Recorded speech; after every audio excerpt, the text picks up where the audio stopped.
سبيل مريح تنهد يا صاحي كي تستمع. اعوذ باللہ من الشیطان الرجیم بسم اللہ الرحمن الرحیم۔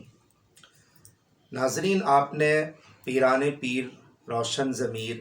حضرت شیخ عبد القادر جیلانی رضی اللہ تعالیٰ عنہ کا نام تو سب نے سنا ہوگا۔ کہتے ہیں کہ یہ بہت بڑے اللہ کے ولی صوفی بزرگ، اور اگر میں علمی حوالے سے بات کروں تو حضرت شیخ عبد القادر جیلانی رضی اللہ تعالیٰ عنہ اپنے زمانے کے بہت بڑے عالم، مفتی، محدث اور مفکر ہوا کرتے تھے۔ ظاہر سی بات ہے، یہ بات میں نے پہلے بھی کہی ہے کہ پیرنٹس کا جو اثر ہے نا، وہ اولادوں کے اوپر لازمی کچھ نہ کچھ منتقل ہوتا ہے۔ یعنی یہ سمجھ لیں کہ اگر ماں باپ نیک ہوں تو اولادیں بھی عموماً نیک ہوتی ہیں، مگر یہ کوئی قاعدہ کلیہ نہیں ہے۔ حضرت شیخ عبد القادر جیلانی رضی اللہ تعالیٰ عنہ کے والد صاحب، ان کی شادی سے پہلے کا یہ واقعہ ہے کہ نوجوانی کا عالم تھا اور آپ ایک راستے سے کہیں جا رہے تھے۔ آپ نے دیکھا کہ نہر کا پانی ہے اور اس میں ایک سیب بہتا ہوا آیا۔ غالباً ہلکی ہلکی بھوک ان کو فیل ہو رہی تھی۔ انہوں نے وہ سیب اور ایپل اٹھایا اور کھا لیا۔ کھانے کے بعد ان کو ایک شرعی مسئلہ ذہن میں آیا کہ جس کو ہم حقوق العباد کا نام دیتے ہیں، کیونکہ ناظرین آپ سب کو پتہ ہے کہ رائٹس کی دو قسمیں، حقوق کی دو قسمیں، نمبر 1 حقوق اللہ اور نمبر 2 حقوق العباد۔ شرعی مسئلہ یہ ذہن میں آیا کہ یار یہ نہ جانے کس کا سیب تھا، میں نے تو وداؤٹ اینی پرمیشن اس کو کھا لیا۔ اگر میں نے معاف نہ کروایا اس سیب کے مالک سے، اور کل قیامت میں اگر مجھے اکاؤنٹیبلٹی کا پروسیس دینا پڑا احتساب کے عمل سے اگر میں گزرتا ہوں، تو میں بغیر معاف کرائے اللہ تبارک و تعالیٰ کے حضور کیسے حاضر خدمت ہو سکتا ہوں۔ بس یہی سوچ تھی، یہی فکر تھی، یہی تھنکنگ تھی۔ ان کے ذہن نے کام کرنا شروع کیا کہ یار چلو سیب معاف کروانے کے لیے چلتے ہیں۔ خدا نہ خواستہ اگر سیب معاف نہ کروایا، کل قیامت میں اگر حقوق العباد کا مسئلہ درمیان میں آ گیا تو کہیں اللہ تبارک و تعالیٰ میری پکڑ نہ فرما لے۔ یہی سوچ، یہی فکر اور یہی اوپینین اور یہی تصورات لے کر کے حضرت شیخ عبد القادر جیلانی رضی اللہ تعالیٰ عنہ کے والد صاحب آپ سرچ کرتے ہوئے نکلے کہ راستہ وہاں سے جا رہا۔ اب جب انسان ظاہر ہے کوئی پکا کام کرنے کا ارادہ کر لے تو ہمارا مائنڈ ہمیں گائیڈ کرتا ہے کہ یہ کام کرنا ہے، راستہ یہ ہے، اس طرف جانا، رائٹ سائڈ پہ مڑنا، لیفٹ سائڈ پہ مڑنا، وغیرہ وغیرہ۔ حضرت شیخ عبد القادر جیلانی رضی اللہ تعالیٰ عنہ نے سوچا تو ان کے مائنڈ نے کہا کہ یہ پانی یہاں سے آ رہا ہے، پانی کا بہاؤ یہاں سے ہے، اور سیب وہاں سے آیا ہوگا، وہاں سے گرا ہوگا۔ اب حضرت شیخ عبد القادر جیلانی رضی اللہ تعالیٰ عنہ کے والد صاحب اسی ریکوائرمنٹ کے مطابق، اسی راستے کے اکارڈنگ آپ جاتے ہیں، دیکھتے ہیں کہ نہر کا پانی وہاں سے آ رہا ہے اور ایک بہت خوبصورت سا باغ ہے، پھل فروٹ کا جو باغ ہے، اور وہاں پر بہت سارے ایپلز وغیرہ بھی لگے۔ ناظرین انہوں نے معلومات کی اور جو ہے نا وہ تحقیق کی کہ یہ باغ کس کا ہے، تو پتہ چلا کہ یہ ایک صوفی بزرگ کا باغ ہے۔ ان کے پاس جاتے ہیں اور جانے کے بعد عرض کرتے ہیں کہ حضرت صاحب مجھے معاف کر دیں، میں سوری کرنے کے لیے آیا ہوں، ایکسکیوز کرنے کے لیے آیا ہوں آپ سے، اور میں نے بائی مسٹیک وہ سیب کھا لیا تھا، آپ کے باغ سے گرا تھا، اور وہاں سے لانگ ٹریول کرتا ہوا میں آیا ہوں اور آپ سے ایکسکیوز کرنے کے لیے آیا ہوں، آپ مجھے معاف کر دیجئے۔ ناظرین وہ اللہ کے ولی تھے نا، صوفی بزرگ تھے نا، انہوں نے اس نوجوان لڑکے کو اوپر سے نیچے تک دیکھا، اور دیکھنے کے بعد کوسچن نمبر 1 یہ کیا کہ صرف سیب معاف کروانے کے لیے آئے ہو؟ جی حضرت صاحب سیب معاف کروانے کے لیے آئے ہو۔ اور کوئی ریزن، اور کوئی وجہ آنے کے لیے؟ نہیں، اور کوئی ریزن نہیں ہے۔ حقوق العباد کا مسئلہ ہے، اگر آپ نے معاف نہیں کیا تو اللہ تبارک و تعالیٰ بھی معاف نہیں کرے گا، اس لیے میں سوری کرنے کے لیے آیا ہوں، میں ایکسکیوز کرنے کے لیے آیا ہوں، آپ میرا سیب جو میں نے بائی مسٹیک وہ کھا لیا، آپ مجھے معاف کر دیں۔ انہوں نے جب ساری آرگیومنٹ اس نوجوان لڑکے سے سنی تو صوفی بزرگ فرمانے لگے کہ اگر معاف کروانے کے لیے آئے ہو نا تو نہیں معاف کروں گا، نہیں معاف کروں گا۔ کہنے لگے حضرت صاحب بتا دیں کیوں معاف نہیں کروں گا، کوئی شرط، کوئی کنڈیشن، کوئی ریکوائرمنٹ اگر ہو تو مجھے بتا دیں۔ کہا کہ ہاں بیٹا ایک ریکوائرمنٹ ہے، اگر سیب معاف کروانا ہے تو، اور ریکوائرمنٹ یہ ہے کہ میری ایک بیٹی ہے، آنکھوں سے اندھی،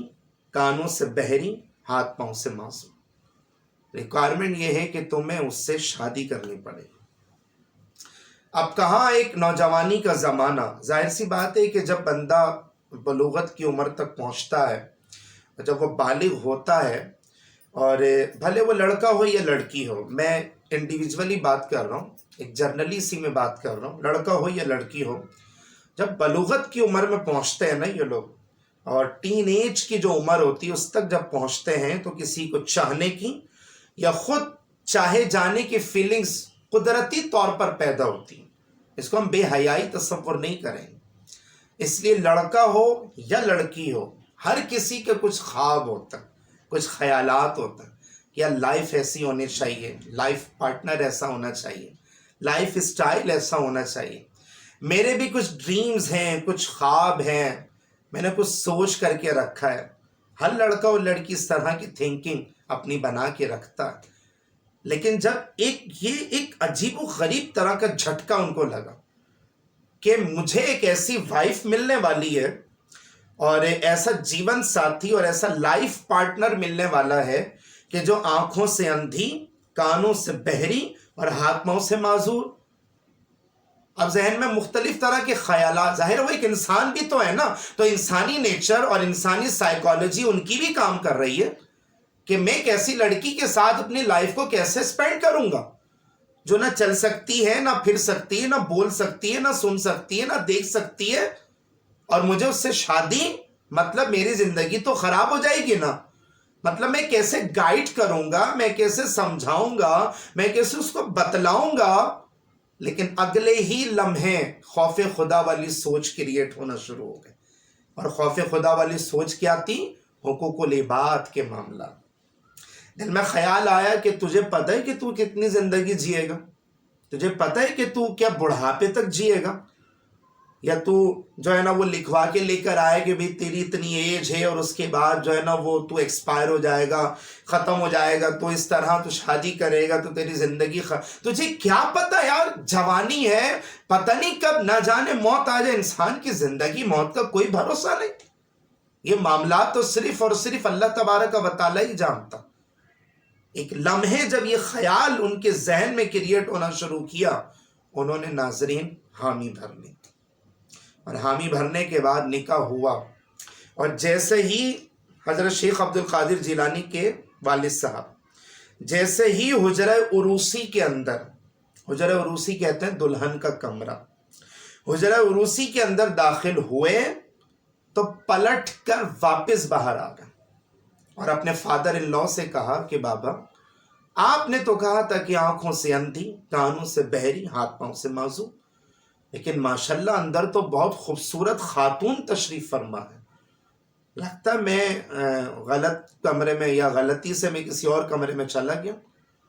تو وہ صوفی بزرگ، وہ اللہ کے ولی بھی تو تھے نا اس دور کے اندر، تبھی تو انہوں نے اس نوجوان لڑکے کو ریکوگنائز کیا مذہبی حوالے سے، ریلیجیس ہونے کے اعتبار سے اور اسلامک پوائنٹ آف ویو کے اعتبار سے کہ یار یہ بندہ اللہ کا ولی صفت بندہ معلوم ہوتا مجھے۔ کہا کہ بیٹا اب راز سن لو کیا ہے، آنکھوں سے اندھی، کانوں سے بہری، ہاتھ پاؤں سے پیرالائز، اس کی توجہ کیا ہے؟ اس کا ریزن یہ ہے کہ میری بیٹی آنکھوں سے اندھی اس وجہ سے ہے کہ اس نے کبھی بھی کسی غیر محرم کو اپنی آنکھوں سے نہیں دیکھا، کانوں سے بہری اس وجہ سے ہے کہ اس نے کبھی گانے باجے اور موسیقی کی چیزوں کو نہیں سنا، اور ہاتھ پاؤں سے معذور اس وجہ سے ہے کہ اس نے کبھی بھی ہاتھ پاؤں سے کوئی غلط کام، کوئی گناہ کے کام، کوئی ایسے ویسے کام اس نے نہیں کرے۔ اب ناظرین آپ اندازہ لگا لیں کہ مائیں اتنی زیادہ نیک ہوں اور باپ اتنے زیادہ نیک ہوں تو پیدا ہونے والی اولادیں پھر حضور غوث اعظم حضرت شیخ عبد القادر جیلانی رضی اللہ تعالی عنہ کی طرح پیدا ہوتی۔ یہی ناظرین یہاں پر یہی پوائنٹ آپ کو بتلانا مقصود ہے کہ صرف اولادوں کی تربیت، اولادوں کے اوپر فوکس کرنا، یا یہ سمجھ لیں کہ جو ہے نا وہ اولادوں کو صرف نیک اور نمازی پرہیزگار بنانے سے شاید فائدہ تو ہوگا، میں اس چیز کا انکاری نہیں ہوں، لیکن اگر ہم چاہتے ہیں نا کہ ہمارے بچے ہمارے بن کے رہیں اور وہ بھی نماز پڑھیں، وہ بھی روزہ رکھیں، ان کے اندر بھی خوف خدا ہو، ان کے اندر بھی عشق رسول ہو، تو first of all as a parents ہمیں ان کے لیے ایک رول ماڈل بننا پڑے گا کہ میں اگر نماز پڑھ رہا ہوں تو دیکھا دیکھی میرا بیٹا بھی نماز پڑھے گا نا، میرے اندر خوف خدا ہے تو دیکھا دیکھی میرے بیٹے کے اندر بھی خوف خدا پیدا ہوگا نا، میرے اندر اگر عشق رسول ہے، اور جب سرکار دو عالم صلی اللہ علیہ وسلم کی نعت شریف جب پڑھی جاتی ہے تو میں حضور کے عشق میں روتا ہوں، حضور کے عشق میں جو ہے نا وہ میرے آنسو نکلتے ہیں۔ یہ اولادیں جب اس طرح کے مناظر دیکھتی ہیں تو ڈیفینیٹلی آپ کی اولادیں اس چیز کو ایکسیپٹ کریں گی دل سے، اور نتیجہ کیا ہوگا کہ نیک تربیت جو ہے نا وہ پیرنٹس کے ذریعے اولادوں کے اندر منتقل ہوتی ہے۔ مگر معذرت کے ساتھ ہم نے تو سارا کا سارا جو کانسنٹریشن ہوتا ہے نا، جو اکتفا ہوتا ہے نا، بس بچے ہو گئے، اب ساری تربیت، سارا فوکس اور ساری گائیڈنس نمبر 1 یا تو اسکول والے دیں گے، نمبر 2 یا تو مدرسے والے دیں گے، نمبر 3 یا ٹیوشن سینٹر یا مختلف کوچنگ سینٹر یا مختلف انسٹیٹیوٹ والے دیں گے۔ کیا ہمارا رائٹ نہیں بنتا ہماری اولادوں کے اوپر کہ ہماری اولادیں کیا کر رہی ہیں، کہاں جا رہی ہیں، کس سے مل رہی ہیں، کس طرح کی گیدرنگ میں ان کا اٹھنا بیٹھنا ہے؟ کہ اللہ کا قرآن نہیں کہتا کہ اے ایمان والوں اپنے آپ کو اس آگ سے بچاؤ کہ جس کا ایندھن آدمی اور پتھر ہے، اپنے آپ کو اور اپنے گھر والوں کو؟ تو اس کا مطلب ہے کہ اکاؤنٹیبلٹی ہوگی، احتساب کا عمل ہوگا۔ تو آج سے جو ہے نا وہ اگر آپ کو میرے یہ لیکچر پسند آئے تو سب سے پہلے اپنی اصلاح کریں۔ یہ غوث پاک کے واقعات، اولیاء کرام کے واقعات بار بار سنانے کا اور ہر سال ان کو ریپیٹ کرنے کے مقصد یہ ہوتا ہے کہ جب ایک چیز بار بار سنائی جائے اور ہر سال جب وہ ریپیٹ کی جائے تو وہ ایک نہ ایک دن دل میں گھر کر جاتی ہے۔ تو اگر آپ کو میرا یہ لیکچر پسند آیا ہو اس کو لائک کریں، اور نئے آنے والے ناظرین سے میری بہت ہی مؤدبانہ گزارش ہے کہ اگر آپ نے میرے یوٹیوب چینل حسان امتیاز ٹی وی کو سبسکرائب نہیں کیا تو فوراً کر لیں۔ کمنٹ سیشن میں آپ اپنی رائے کا اظہار بھی کر سکتے ہیں، اور میری اسکرین کے اوپر آپ دیکھ سکتے ہیں کہ میرے فیس بک کے پیج کا لنک بھی آپ کو لکھا ہوا نظر آ رہا ہے، ویڈیو کا لنک ڈسکرپشن کے اندر اویلیبل ہو جائے گا، تو آپ میں جو ناظرین فیس بک یوز کرتے ہیں وہاں پر بھی جا کر میرے تمام لیکچرز واچ کر سکتے ہیں۔